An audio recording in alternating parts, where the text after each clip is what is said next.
¿Qué amenaza representa para el ser humano aquello que no conoce o niega?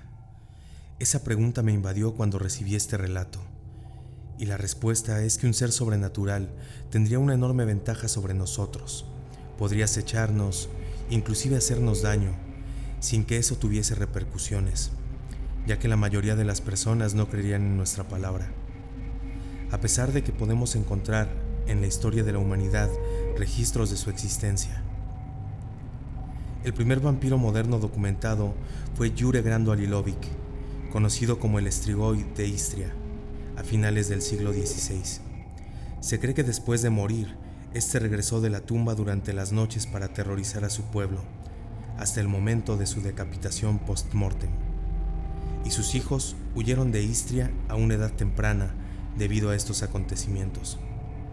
Sin embargo, estos seres han sido relegados a mito o como íconos del imaginario popular debido a las historias que hemos visto en el cine y en la literatura de horror, haciéndonos creer que si alguien en estos tiempos habla de la aparición de un vampiro es porque está sugestionado, sin pararnos a pensar que quizás los primeros autores han sido influenciados por casos reales. Durante siglos se han acumulado registros de hechos sobrenaturales relacionados con los vampiros en diversas ubicaciones del planeta. Lo siguiente es un ejemplo de ello. Hace un tiempo encontré una noticia en la que se hablaba de unos misteriosos ataques ocurridos en Grenoble, Francia, durante el año 2022, sumando al menos 40 ataques. Tras la declaración de las víctimas que afirmaban que mientras estaban en un centro nocturno sintieron como si un velo negro cubriera su visión, perdiendo el sentido posteriormente y hallando marcas de pinchazos al volver en sí, relacionándolos con un ataque vampírico. Las autoridades realizaron pruebas para descartar que a las víctimas se les hubiese suministrado la droga de la violación o que estuviesen contagiados de VIH. Los resultados negativos de estas pruebas no hicieron otra cosa que acrecentar el temor no solo en las víctimas, sino en la ciudadanía en general ante la amenaza de algo desconocido que los acechaba por la noche. Ha sido por eso que la historia que nos ha sido compartida en esta ocasión, lejos de parecernos inverosímil, nos ha llevado a dudar un poco más de lo que la ciencia nos ha dicho que no existe. Tal vez hemos pensado que la negación nos mantendría a salvo, pero ¿qué tal si esta negación solo ha servido para fortalecer a todo aquello que se oculta en la oscuridad, convirtiéndonos en un banquete para estos monstruos? Así que amigos, abandonen toda esperanza porque estamos a punto de cruzar la frontera de la pesadilla.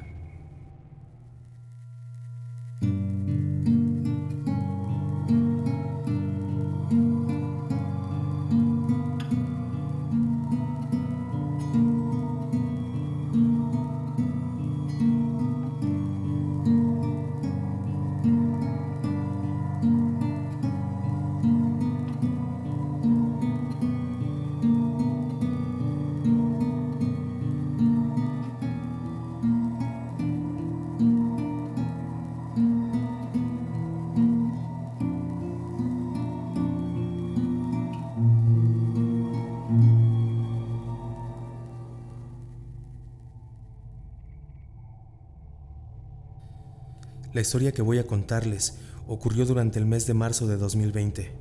La pandemia amenazaba a la humanidad y la cuarentena había sido impuesta.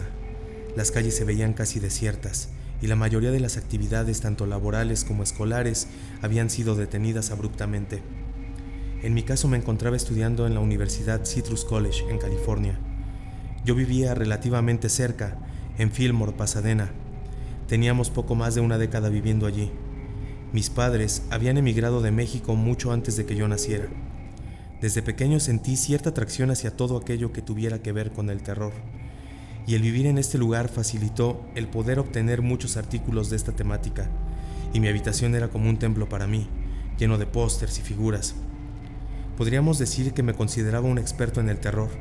No sentía miedo a leer libros de horror o al ver películas gore que a otros les parecerían espeluznantes.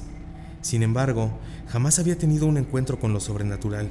Jamás había visto un fantasma, ni había visto moverse algún objeto en mi casa, o me habían apagado las luces. Así que lo que me ocurrió aquella noche lluviosa de marzo es lo más tétrico que me ha ocurrido hasta el día de hoy, y espero que la vida no tenga reservado para mí un suceso más extraño en el futuro. Aquel día había planeado ir a recoger unos libros de manga que había adquirido en una tienda en línea, pero que la misma no podía hacer llegar a mi domicilio. La tienda no estaba abierta al público, así que era una especie de entrega ilegal. Mi destino era Little Tokyo. Me tomaría aproximadamente 40 minutos llegar ahí. Después tomaría el tren para viajar en dirección contraria a Citrus College, donde me vería con una amiga que me entregaría un par de libros que le había prestado y que yo quería recuperar antes de que las restricciones se intensificaran. Algo me decía que pasaríamos una buena temporada encerrados. Todo lo anterior aconteció sin contratiempos. Lo único que generó algo de preocupación en mí fue que cuando me dirigía a Little Tokyo, el cielo empezó a nublarse. Algo raro para esta temporada del año, que regularmente es muy calurosa. Para cuando me dirigía a Citrus College, comenzó a llover copiosamente, lo cual me llevó a pensar en comunicarme con mi amiga para ver si podía llegar antes de la hora acordada, o en su defecto, pasar nuestra cita para otro día. Le envié un mensaje, pero al cabo de un rato me di cuenta de que ni siquiera le había llegado, así que tomé la decisión de llegar hasta allá y esperar a que ésta llegara. Había pocas personas en el vagón en el que viajaba, aunque esto no debía parecerme raro por las situaciones que les comenté antes. Una inquietud me invadía, una sensación extraña de temor, que no atinaba a decir qué era. Como pensé, a mitad del viaje llegué 20 minutos antes de la hora. Irónicamente, ella respondió 20 minutos después de la hora, avisando que no podía llegar debido a la tormenta, preguntando si podíamos pasar la cita para otro día, para terminar disculpándose por la situación. Aunque me molesté mucho, fingí que no era así, puesto que tenía la intención de salir con ella. Respondí amablemente a sus mensajes y me quedé refunfuñando bajo el techo de la estación, que poco me protegía de la lluvia. Mientras esperaba, vi a un hombre acercarse a mí. Por su ropa, podía pensar que se trataba de alguien sin hogar. Metí la mano a la bolsa de mi pantalón buscando algunas monedas, adelantándome a que me las pidiera. No quería problemas, estaba solo y lo único que me faltaba para cerrar el día era un altercado con un indigente. Este rompió el silencio. Disculpa que te moleste. ¿Tendrás algunas monedas que puedas darme? Yo me puse un poco nervioso, pero ya tenía 3 monedas listas en la mano, así que las puse en la suya sin terciar ni media palabra. El hombre sonrió y me dio las gracias, y giró para irse por donde había llegado. De pronto volteó y me dijo: Ten cuidado, muchacho. Eso se está llevando a la gente. Viene de noche y se bebe su sangre. Vuelve a casa cuanto antes. Como podrán imaginarse, lo dicho por este sujeto me dejó perplejo. No entendía de qué hablaba. Unos minutos después abordé el tren. Ahora estaba muy nervioso y el camino, que no era muy largo, en ese momento me pareció eterno. ¿A qué se refería aquel hombre?, pensé. Me puse los audífonos para escuchar música y tratar de tranquilizarme, pero me retiré momentos después, para poder escuchar todo lo que pasaba afuera, tratar de mantenerme alerta. Hasta ese momento me percaté de que viajaba solo. Habían pasado ya 2 estaciones y nadie había abordado el tren. 7 estaciones después de haber comenzado mi viaje, para ser exactos en la estación Sierra Madre Villa, tras hacer la parada obligatoria, escuché un fuerte estruendo, como si alguien hubiera dejado caer un objeto muy pesado sobre el techo. Me retiré el otro audífono, atento a que el tren pudiera detenerse por haber chocado con algo, pero este continuó su camino. Momentos después, escuché como si algo pataleara sobre mí, golpes continuos que cesaron rápidamente. Les parecerá increíble, pero en la siguiente estación tampoco abordó nadie. Escuchaba solamente la lluvia golpeando el vagón. Veía las gotas estrellándose y escurriéndose en los cristales de las ventanas. Cuando reanudamos la marcha, pude escuchar cómo arrastraban algo en el techo. Un momento después lo vi caer. Primero parecía un bulto informe, pero al tocar el suelo rodó, y con mi cara pegada al cristal me pareció ver como si aquello tuviera brazos, y estos golpetearan contra el piso mojado mientras rodaba. Horrorizado alcancé a decir: ¡Mierda! El miedo se apoderó de mí. Pensé en tocar la alarma de emergencia, pero ¿qué iba a decir? En realidad no estaba seguro de haber visto caer a un hombre del tren. Quizás me había engañado la vista. Ante la falta de luz y lo empañado del cristal, bien podría haberme confundido, o al menos esto trataba de decirme a mí mismo para tranquilizarme. En ese momento me percaté de que estaba de pie. Volví a sentarme al ver que en la estación Lake una chica abordó el tren. Esta volteó a verme fugazmente. Tenía puestos unos audífonos de diadema. Sacó su teléfono y pareció comenzar a escribir. Para este momento estaba muy nervioso. Volteaba a todas partes, hacia las ventanas, buscando al causante de aquellos ruidos. De pronto, con el rabillo del ojo, me pareció ver que algo se movía en una de las ventanas del lado izquierdo. Giré la cara para poder verlo y lo que descubrí me horrorizó. Un ser que colgaba de cabeza se asomaba a través del cristal. Parecía un hombre calvo, extremadamente pálido. Alrededor de la boca parecía tener una gran mancha roja. Parecía observarnos, y durante unos segundos en los cuales yo quedé paralizado, me sentí incapaz de hablar. Ese ser volvió a subir al techo. Entonces proferí una especie de alarido que alertó a la chica. Esta volteó retirando los audífonos. ¿Me hablaste? Preguntó confundida. ¿Lo viste? Pregunté al fin con la voz un poco cortada. ¿De qué hablas? Respondió. Nada, dije disculpándome después. Ella se volteó nuevamente. Yo volví a observar frenéticamente, tratando de verlo de nuevo a través de los cristales, pero solo podía ver la lluvia caer. Unos metros antes de llegar a la siguiente estación, lo vi saltar del techo del tren. Me levanté para tratar de verlo, pero este corrió como un animal a 4 patas. Por un momento creí verlo voltear hacia mí y clavar en mí sus brillantes ojos rojos. Al llegar a Fillmore descendí del tren. Sin mirar a la chica salí de la estación lo más rápido que pude. Aún tenía que recorrer unas 4 cuadras para llegar a casa de mis padres. La lluvia no cesaba. Volteé a ver atrás para asegurarme de que esa criatura no me siguiera. Me sobresalté cuando mi vista se adaptó a la oscuridad y pude ver cómo esa figura blanquecina trepaba por el muro de una casa para llegar al tejado, desafiando mi racionalidad. En ese momento, y sin pensarlo, me eché a correr. Podía verlo saltando de un techo a otro mientras corría por la acera mojada. Cuando estaba a 1 cuadra de llegar, me resbalé, caí de espalda, golpeándome fuertemente la cabeza.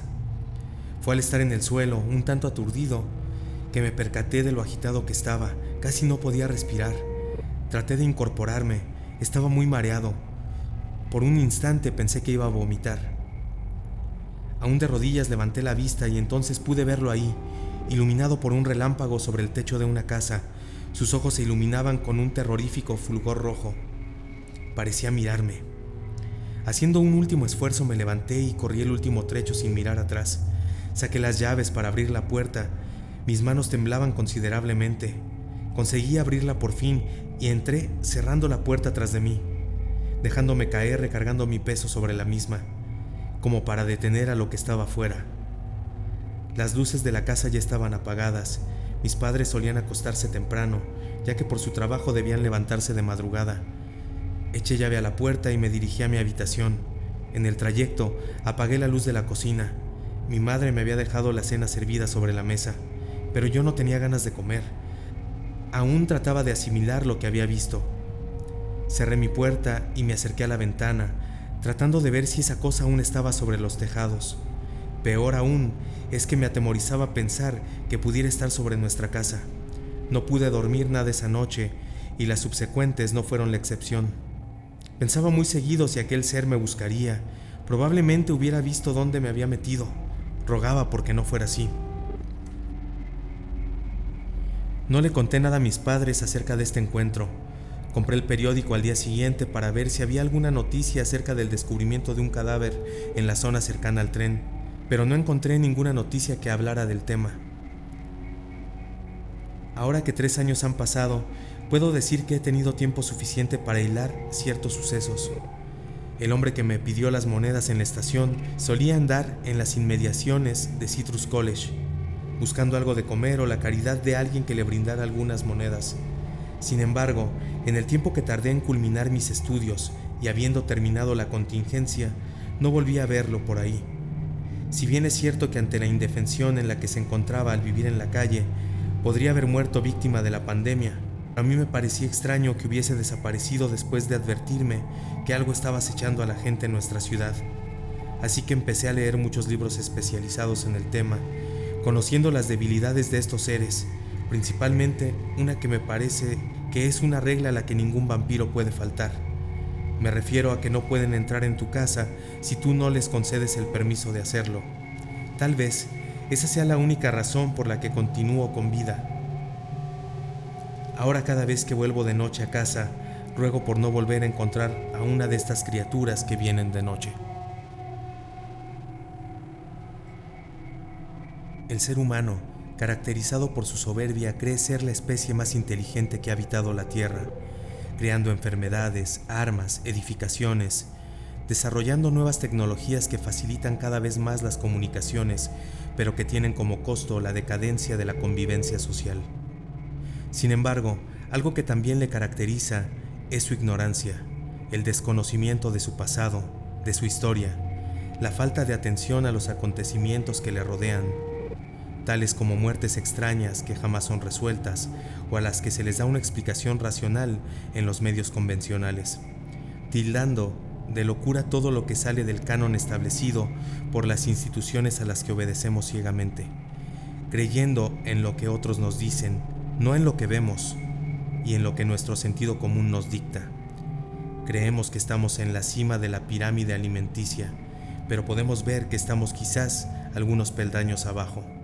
Tal vez, y como decía Leopoldo María Panero en El lamento del vampiro, vosotros, todos vosotros, toda esa carne que en la calle se apila, sois para mí alimento.